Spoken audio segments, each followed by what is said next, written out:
Bueno, si se fijan, buenas tardes a todos. Si se fijan en el aula virtual, acabo de subir el resto de los materiales que les va a ayudar en la lectura del apunte de la cátedra. Estamos en la unidad 3, los derechos humanos. En la clase pasada avanzamos hasta el deber y la obligación moral. Vimos los diferentes ejemplos que asume la ley en general, el fundamento del derecho y quedamos en la polémica en torno al derecho natural. Lo más importante, voy a mostrarles en el programa, la pregunta que es recurrente es acerca de la ley natural. Entonces, en el apunte de la cátedra, ustedes van a encontrar después de la segunda página todo lo concerniente a la ley natural en cuanto a su esencia, el contenido y las cualidades.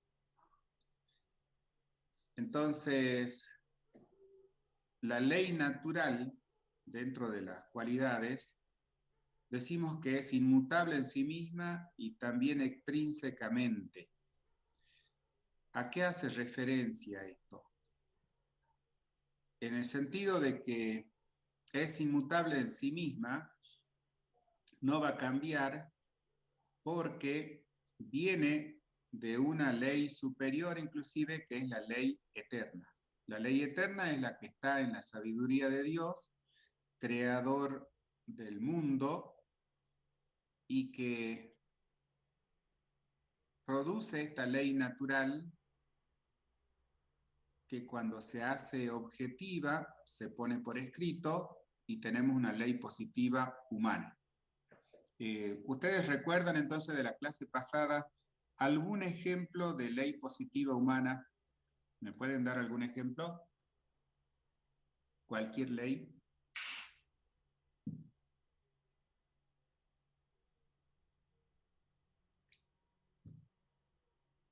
Habíamos hablado de la ley de tránsito como ley positiva humana. Bien, es una ley, a veces puede ser municipal, puede ser provincial, nacional. Cuando está escrita, decimos que es positiva, ¿de acuerdo? Un ejemplo de ley positiva divina, Los mandamientos. los mandamientos, y después estos mandamientos dan pie a un conjunto de normas en el Antiguo Testamento. ¿Algún ejemplo de la ley antigua en el Profe, te Antiguo Testamento? pregunta, pero todas las leyes divinas, humanas, perdón, todas las leyes divinas son escritas, digamos, ¿o no? No, justamente yo estoy comparando la ley natural, por ejemplo, no está escrita. La ley natural proviene de un orden del mundo y nosotros la vamos conociendo, este es el aspecto nociológico, la vamos conociendo de a poco. Cuando nosotros alcanzamos a conocer un aspecto de esta ley natural, en nuestra naturaleza humana, en nuestras circunstancias, la ponemos por escrito y a esta ley la llamamos positiva divina. A ver, ¿cuál fue la última ley de la que ustedes tienen conocimiento en Argentina? Cualquier ley. La última fue la de la interrupción del embarazo, ¿o no? No, en Argentina todos los Ah, días que digan, sesiona el Congreso. Bueno, supongamos la última de la que tuvieron referencia es esa ley. Esa es una ley positiva humana. ¿Cómo se llega al conocimiento de esa ley?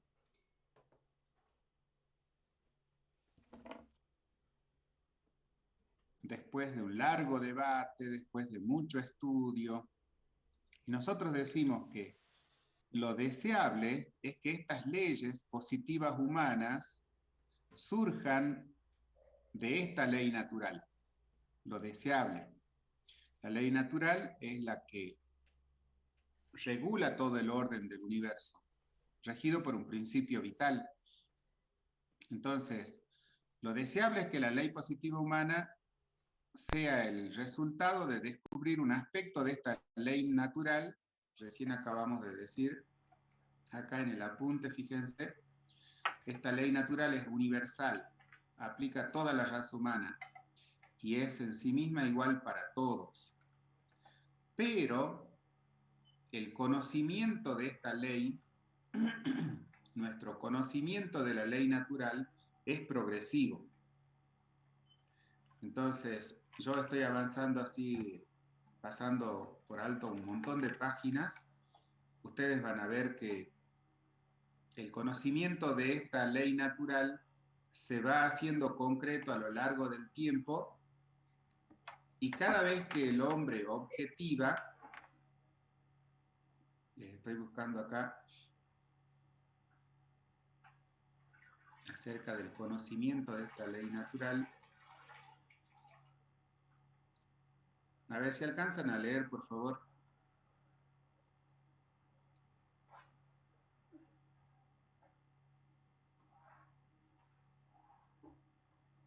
¿Pueden leer, por favor? El derecho natural no es un código escrito y su conocimiento por parte del hombre aumenta gradualmente a medida que su conciencia moral se fue desarrollando. Gracias. Por lo tanto, este conocimiento humano de la ley natural se conforma progresivamente por las inclinaciones de la naturaleza humana, comenzando por las más elementales. A medida que el hombre va descubriendo lo que es vivir en sociedad, necesita nuevas leyes, pero esta ley natural no está escrita.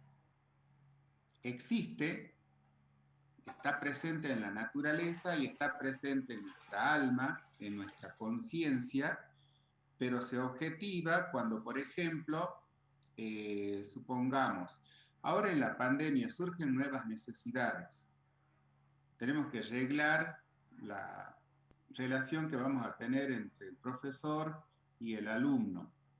¿Qué pasaría si yo pongo una regla que a partir de este momento todos tienen que tener encendidas sus cámaras?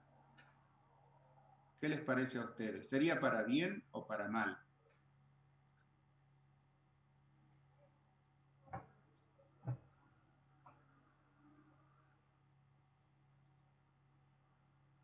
Para mí sería para mal porque algunos no cuentan, digamos, con la posibilidad de tener una cámara. Entonces pueden como quedarse excluidos. Bien.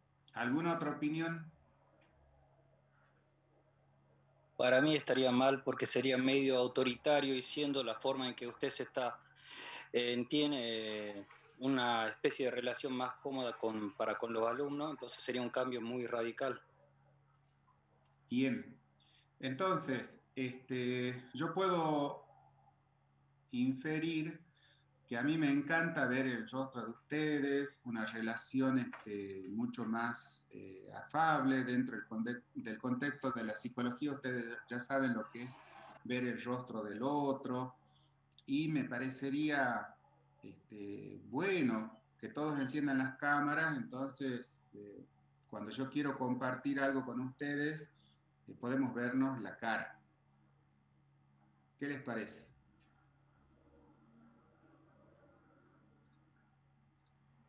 El derecho natural no es un código escrito.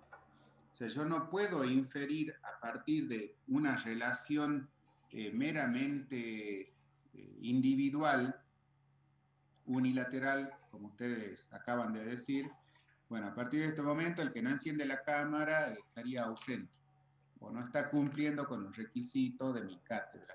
No lo considero así. Por lo tanto, acabamos de establecer una normativa, una norma. Yo lo puedo poner en la planificación, me voy en la planificación, fíjense, está, ¿no? La planificación ya la subí también, y lo voy a poner acá. Busco en el lugar donde está la forma de desarrollar las clases, organización, acá está. Evaluación y acreditación. Requisitos para regularizar la clase. Criterios de calificación, cronogramas de evaluaciones, cómo van a ser todas las actividades. Bueno, y acá yo voy a poner, con motivo de la virtualidad, voy a considerar que están presentes solo aquellos que encendieron la cámara y de los cuales yo puedo verificar la identidad cuando en el chat escriban su nombre, apellido y documento, haciendo capturas de pantalla y todo lo demás. O sea, este apartado, lo que yo estoy poniendo, tendría que poner acá, sería una normatización. Vuelvo al programa. Entonces, obvio que no lo voy a poner. Estoy viendo cómo se hacen las normas, cómo se hacen las leyes, las normativas. Surgen de un análisis de esta ley natural. O sea, la ley natural ya existe, pero ahora entre todos vamos conociendo el aspecto positivo. Entonces yo voy a poner ahora como una normativa, no necesariamente tienen que encender las cámaras. La ley positiva divina también se fue objetivando, uno se va dando cuenta con el tiempo. ¿Cuándo recibieron los 10 mandamientos el pueblo de Israel? ¿En qué situación? ¿Se acuerdan? Moisés, el desierto, ¿qué había pasado?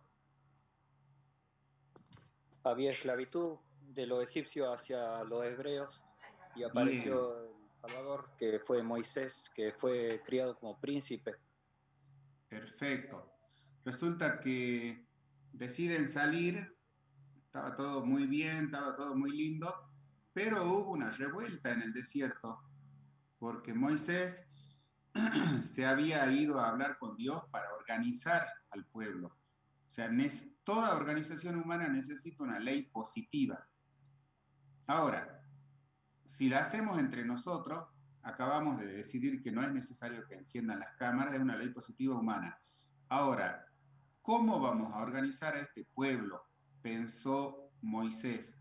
Y dice, bueno, voy a ir a hablar con Dios, subió al monte Horeb y bajó con la tabla de los 10 mandamientos. Y cuando bajó resulta que había una gran fiesta en el pueblo, no sé si se acuerdan, se habían construido unos ídolos que estaban adorando a un Dios que se habían armado los judíos.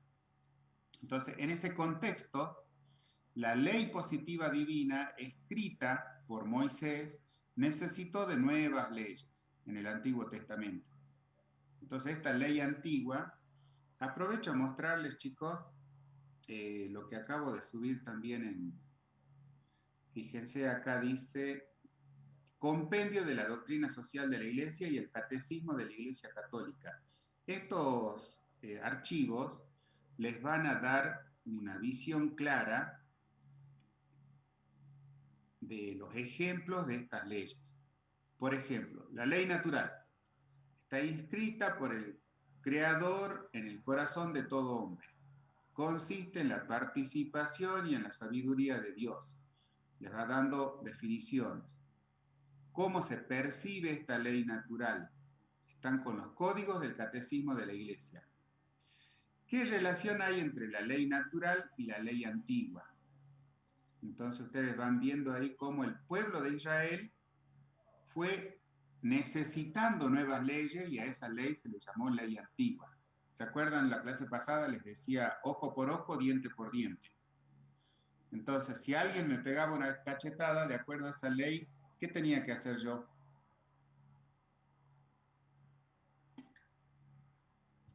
Ojo por ojo, diente por diente. Tenía que darle una cachetada. Si le daba 2 cachetadas ya me excedía. Por lo tanto, esta ley antigua fue objetivada y fue precisada, fue escrita. No, es ojo por ojo, diente por diente, nada más.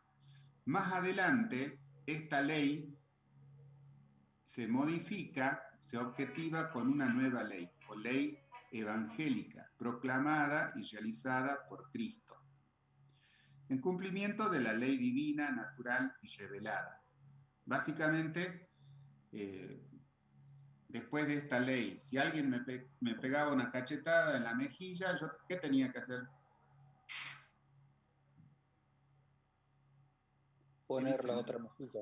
Poner la otra mejilla, ¿de acuerdo? O sea, el perdón. En la ley antigua decía que yo tenía que perdonar 7 veces. En la octava yo ya tenía que proceder. Pero en el Nuevo Testamento dice, no, 70 veces 7, o sea, todas las veces necesarias, el perdón ante todo, una ley del amor. Fíjense que son 2 páginas de este apunte, por eso el profesor Horvath se preocupó en que lo tengan a mano. Entonces, estoy repitiendo todo lo de la clase pasada, los diferentes ejemplos de la ley eterna, entonces, la que está en la sabiduría de Dios. La ley natural es la que vamos conociendo de a poco, a nivel histórico. Cuando conocemos un aspecto de esa ley, la ponemos por escrito, ley positiva humana. En relación a la religión, el pueblo de Dios fue conociendo la ley positiva divina en la forma antigua y en la forma evangélica. Bien, vamos a avanzar entonces porque esta concretización del progreso en el conocimiento de los derechos humanos nos lleva a hacer un análisis de los que fueron primeros, derechos individuales, los que fueron segundos, sociales, y a medida que iban apareciendo. Vamos a ver de qué se trata esto. También les subí derechos de primera, segunda y tercera generación.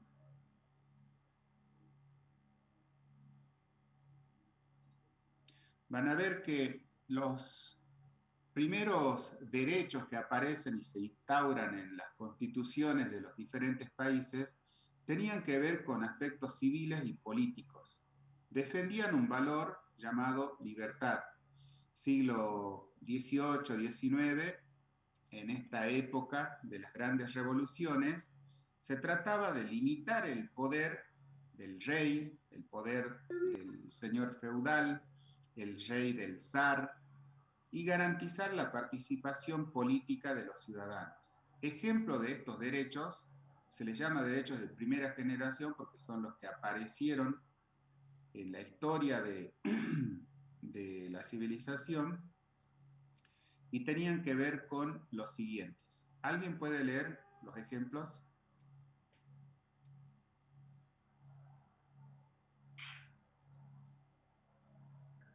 Derechos civiles, derecho a la vida, a la libertad, a la seguridad, a la propiedad, derechos políticos, derecho al voto, a la asociación, a la huelga. Gracias.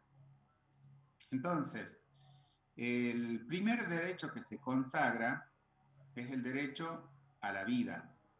¿Por qué había que poner por escrito esto? Era tanto el poder del rey que podía disponer de la vida de sus siervos o de sus vasallos, los señores feudales. Entonces, especialmente en la Revolución Francesa, se instauran y se proclaman estos derechos. Ahora bien, no queda ahí la generación de derechos, sino que hacia el siglo XIX y siglo XX surgen otros tipos de derechos. Asegurado el derecho a la vida, a la libertad, a la propiedad, surgen otros derechos económicos, sociales y culturales que apuntaban a un valor llamado igualdad. Como función tenía garantizar las condiciones de vida digna de todos. Ejemplos de estos derechos sería el derecho a la salud, a la educación, al trabajo, a una vivienda digna. A medida que surge un derecho, queda todo por cumplir, o sea, se pone por escrito, se objetiva en leyes positivas y se dice, por ejemplo, que todos tenemos derecho a condiciones de vida digna. ¿Qué pasa ahora con respecto al derecho a la salud en estos momentos? ¿Alguno de ustedes ya estaba vacunado? No. ¿Nadie? Sí, yo. Bien, perfecto. ¿Estás en algún grupo de riesgo? Sí, Claro, te tengo corresponde el problemas derecho. cardíacos. Perfecto. ¿Y qué pasó con el resto? ¿Por qué no están vacunados? Porque no tienen riesgo de muerte. No tienen una enfermedad que les haga ponerse en riesgo su vida según la ley de la salud. Ajá. Hay Vuelvo a prioridades, que no. Claro, vuelvo a compartir. Resulta que este derecho a la salud, por este derecho a la salud, yo veo, ustedes también lo pueden ver, que en Estados Unidos, o sea, si ustedes tienen dinero, pueden viajar a Estados Unidos, a Miami creo, y vacunarse. ¿Por qué algunos pueden hacerlo y otros no? Porque su sistema de salud no es público. No, me refiero a un argentino. ¿Por qué puede irse a Estados Unidos, vacunarse y volver? Nosotros no. Los otros no. Por el poder económico. Algunos tienen más plata que otros. Exactamente. Ustedes, si tuviesen el dinero, ¿se irían a pasar una semanita a Miami o 2 semanitas a vacunarse? Probablemente no. ¿Todos? Tampoco. Yo sí. Ajá. Yo Uno, también. Yo sí uno, iría. 2, 3. O sea, lo que se está hablando acá es el derecho a la salud. Todos tenemos derecho a la salud, pero este aspecto de la igualdad va a quedar siempre en cuestión. O sea, hay un derecho a la salud, pero van a tener más derechos aquellos que tienen el dinero. O sea, por más que ustedes quieran, si quieran ir, si tuviesen el dinero, entonces este valor que se intenta defender quedaría sin el correlato del derecho que proclama. ¿De acuerdo? Por esto yo no estoy diciendo que esté bien o que esté mal. Son las posibilidades, pero al igual, salgamos de la salud, al igual que el tema de la educación. ¿Quiénes están en clase hoy? Son todos compañeros y todos están en igualdad de condiciones para asistir a esta clase. ¿Qué opinan ustedes? No. No, hay un chico que recién me acaba de escribir y me dice, profe, yo no tengo datos. Y con el último dato que me quedaba le escribo para justificar mi inasistencia. Entonces le envié todo el material que estaba allá en el aula y le dijo, bueno, ponete a leer porque en definitiva trato de darle una mano, pero este aspecto de igualdad tiene influencia también en la educación. Va a estudiar aquel que tenga mejores condiciones económicas. O sea, instaurar un derecho, cualquier derecho, no significa que ya se esté cumpliendo. Por lo tanto, todos los derechos que estamos enumerando acá son objetivos a cumplir, pero ya aparecen, ya están escritos en la Constitución. Toda persona que vive en Argentina tiene derecho a la salud, a la educación, al trabajo, a una vivienda digna, etc. ¿De acuerdo? Está objetivado y toda la sociedad quiere que esto suceda. Mientras tanto, el valor que se defiende va a estar reglado por diferentes aspectos económicos, sociales y culturales. Seguimos avanzando. Hacia el siglo XX se escribe la tercera generación. Cada vez que hablemos de generaciones, orden de aparición, cómo se generan los derechos humanos. Entonces, siglo XX, XXI, ya más cerca a nuestro tiempo, se comienzan a objetivar valores tendientes a la solidaridad. Función, promover relaciones pacíficas, constructivas. Por ejemplo, el derecho a un medio ambiente limpio, derecho a la paz, derecho al orden, al desarrollo.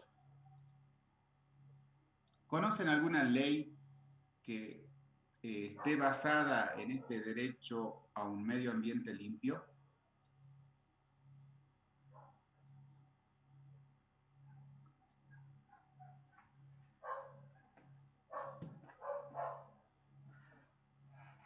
A nivel ¿Cómo dijo, municipal. profe? O sea, el derecho va a ser la fundamentación para que se escriban las leyes. Ahora, surge el derecho a un medio ambiente limpio. ¿Qué ley está inspirada en este derecho? A nivel municipal, provincial, nacional, lo que ustedes conozcan. Profe, la ley GIRSO. Bien, ¿puedes contarles de qué se trata? A nivel municipal, que dice que conjunto de principios y obligaciones de protección Bien. ambiental sería. Claro. Y normativas mucho más simples, inclusive no sacar la basura cuando no pasa el basurero, no tirar vidrios así que puedan lastimar al recolector de residuos. Bueno, ahora, ¿quiénes son los que más contaminan a nivel mundial? ¿Cuáles son los países más contaminantes? Estados Unidos, India. Generalmente, si ustedes van a ver, revisan la basura que hay en Estados Unidos y la basura que hay en la India, van a ver también que existe un aspecto económico. No son de la misma calidad, entre comillas. Por lo tanto, el derecho a un medio ambiente limpio va a estar todavía desafiado por esta desigualdad a nivel económico. ¿Se acuerdan de Donald Trump? Desconocía todo acuerdo por el medio ambiente porque él no creía en el efecto invernadero y el cambio climático, porque ellos producen muchísima basura, pero porque tienen muchísimo dinero, no les preocupa el medio ambiente. Entonces, todos estos derechos van formulando leyes. Estados Unidos nunca firmó los acuerdos por la reducción de emisión de los gases que están produciendo el efecto invernadero. Ahora con el nuevo presidente parece que van a ir caminando en ese sentido. O sea, todos estos derechos están instaurados, están escritos en la base de todas las constituciones de todos los países, pero son una meta a alcanzar. ¿De acuerdo? ¿Alguna pregunta hasta acá? Yo termino esta parte, fíjense, estamos en la característica de los derechos humanos. Bueno, entonces los derechos humanos surgen y se fundamentan, en la clase pasada les había dicho, en el orden del universo. Hay un orden que es interpretado por esta ley natural y cuando el ser humano descubre algo que le va a servir a nivel sociedad, lo pone por escrito y escribe una ley positiva humana. Y fueron surgiendo, de acuerdo a la clasificación, en la medida que fueron apareciendo derechos individuales, como el derecho a la vida, sociales, como a participar, y los actuales derechos emergentes de las situaciones nuevas que se presentan en la sociedad. En el contexto actual, justamente a raíz de lo que estamos viviendo en la pandemia, se acelera lo que podría decirse la aparición de los derechos sería de cuarta generación. Se ubican primera, segunda, tercera, y en la cuarta generación aparecen diferentes situaciones. ¿Pueden leer la primera, por favor? La importancia del derecho de los animales en esta generación es de mucha importancia, ya que se enfoca en respetar a todos los seres vivos para vivir en un medio armonioso. Gracias. ¿Conocen alguna ley positiva humana que proteja a los animales de estos últimos tiempos?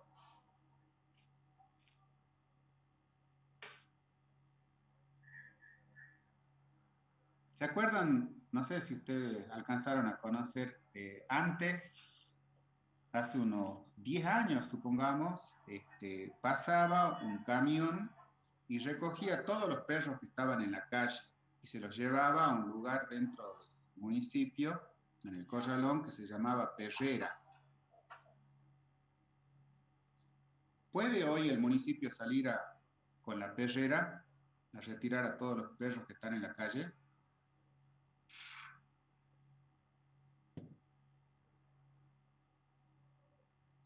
¿Qué opinan ustedes de la necesidad de que exista una perrera?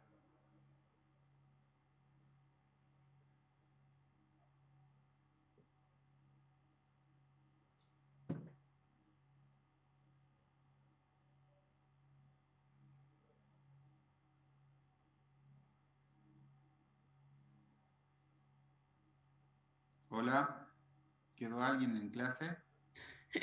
Que está mal, profe. No está mal solamente, sino que es ilegal. Ya También hay hay una una ley. ley en contra de las carreras para perros. Está prohibida. Como las Bien. carreras de galgos y eso. Esa pelea de riñas de gallos también. Claro. Bueno, También o sea, también se esto, buscaba sancionar, profe, creo, el maltrato animal ahora. claro, ahora ya te meten en cana. Antes vos podías matar a tu perro delante de cualquiera y nadie te hacía nada. Ahora te meten en cana. Bueno, esto correspondería a una cuarta generación. ¿Y por qué en relación a los humanos? ¿Por qué no se habla de derechos animales? Se comienza a enfocar en el respeto a todo ser vivo. El ser humano sería uno más. ¿Se entiende? Bueno, el derecho al medio ambiente recién lo comentábamos, y en la actual situación, más de pandemia, reviste mucha importancia la tecnología en lo que hace el conocimiento necesario y el derecho a la información por medio de tecnologías comunicacionales. En todo esto, ya lo vamos a ver en la otra parte de la clase, hay una nueva sociedad producto de las redes sociales y de las nuevas formas de comunicarnos. ¿Qué opinan ustedes? ¿Alguno de ustedes me mandó alguna vez un mail o me mandó algún trabajo práctico un día sábado o domingo? No. No. Bueno. Yo les pediría por favor que no lo hagan porque los sábados y domingos corresponde que trabaje el profesor. No corresponde. Entonces, porque si yo les respondo ya es parte de mi trabajo. Esta nueva característica, esta nueva situación es porque se da la tecnología. Si no existiese el mail, si no existiese no sé, el grupo de WhatsApp, a mí no me va a molestar nadie. Yo salgo de clases, me voy a mi casa y hasta la otra semana nadie me ve. Pero la tecnología hace posible que me despierten a las 1 de la mañana, 2 de la mañana, con un mail, con un llamado urgente, que me falta esto, que tengo que tomar tal examen, y me escribe el rector que hay que dar cuenta de esto, un informe. El año pasado, con motivo de la pandemia, surgió una ley en Argentina que se llama Derecho a la Desconexión. ¿Tienen idea ustedes? ¿Saben algo de esto? Derecho a desconectarse. No, pero suena interesante. Bueno, si alguno está trabajando, está haciendo teletrabajo, lean la ley porque tiene muchos aspectos importantes. Correspondería a la cuarta generación de derechos humanos. Reglar la vida en un mundo dominado por las tecnologías. Yo termino esta clase, esta es la última clase que tengo en la universidad, desconecto la computadora, apago la computadora y es viernes y el cuerpo lo sabe. Voy a caminar sábado y domingo, hago mi vida. Domingo a la tarde, por ahí recién comienzo a ver qué es lo que tengo el lunes. Y es muy importante porque esta ley me protege. Nadie me puede sancionar o porque no respondí en sábado y domingo. La ley también establece que yo estoy gastando datos de mi celular, me los tiene que pagar el empleador. Yo tuve que cambiar internet, hacerla un poquito más rápida, cambiar mi equipo, mi computadora, entonces la universidad me tiene que pagar el equipo, la internet, la capacitación. ¿Qué opinan ustedes? ¿Se estará cumpliendo esta ley? Yo creo que no. No. En muy pocos trabajos, pero hay algunos lugares donde sí se está haciendo y es un adelanto. Es lo que veníamos diciendo antes, la irrupción de un nuevo derecho. Acá ya podemos hacer el cuarto cuadrito. Sería derechos de cuarta generación, derecho a la desconexión, derecho a que los animales tengan una obra social, un hospital público, derecho a... ¿Se entiende? Profe, ¿podemos pensar el plan Conectar Igualdad como un ejemplo de este derecho? Exactamente, muy buen ejemplo. O sea, se piensa lo que es el desafío de la educación y lo podemos poner acá como emergente. Emergente de esta situación, en afán de que todos seamos iguales, que la nación entregue computadoras a todos los alumnos, sean de la educación pública o privada, porque en realidad hay un solo sistema educativo y todos dependen de la nación. El título de ustedes, ¿quién se los otorga? ¿La UCSE, la Iglesia o la nación? La nación. La nación. Por lo tanto, ustedes van a ser psicólogos, psicólogas de un sistema único de educación. Por lo tanto, les correspondería que el Estado les entregue una computadora. Obviamente que va a pasar un tiempo, no se pongan a esperar. Cuando regresemos, vamos a dar cuenta del aspecto de la moral personal. Por favor, revisen en el aula lo que dice acá, enlaces de moral y ética de los actos humanos. Si pueden ver esos videos, me va a ayudar mucho para la clase. Son videos cortitos, de 5 minutos, creo. Nos vemos, chicos, enseguida. Recreo. ¿Los vemos ahora en el recreo? Sí, ahí dice enlaces, ustedes pueden buscar, vayan bien. Por favor. Gracias, hasta luego.